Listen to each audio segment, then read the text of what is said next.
तो hello everyone. तो आउ थे न्यू ब्लॉग आप स्वागत करुचु। तो आज आमर हायर एसी रो गैस लीकेज प्रॉब्लम अच्छी। तो यार मात्र यहाँ 15 दिन हम इनस्टॉल होगी। तो कौन पर गैस लीकेज तो बर्तमान आप शेष पर्यंत देखु ताको चेक करके देखा। तो आम फास्ट तो कवर खोल देछि। तो बर्तमान प्रेशर भी होल्ड करूँ पूरा 500 प्रेशर होल्ड करूँ। तो हाँ देखो लिकेज आम ये रही जो फिल्टर ड्राए रही। तो ये सील हो नाला से लिकेज हो गैस।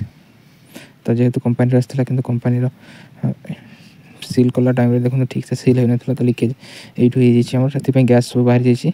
देखो पूरा लिकेज जना पड़ू। तो ताकू बर्तमान ब्रेजिंग कर दो।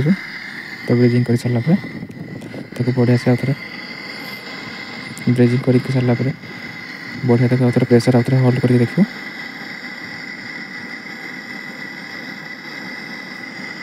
होल्ड कर बर्तमान चेक कर दे बढ़िया ठीक है प्रेशर और गैस लीकेज हो नहीं।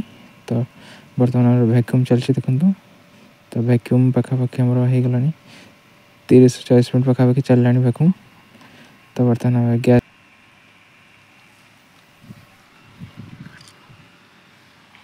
कंटा पूरा माइनस पड़ी।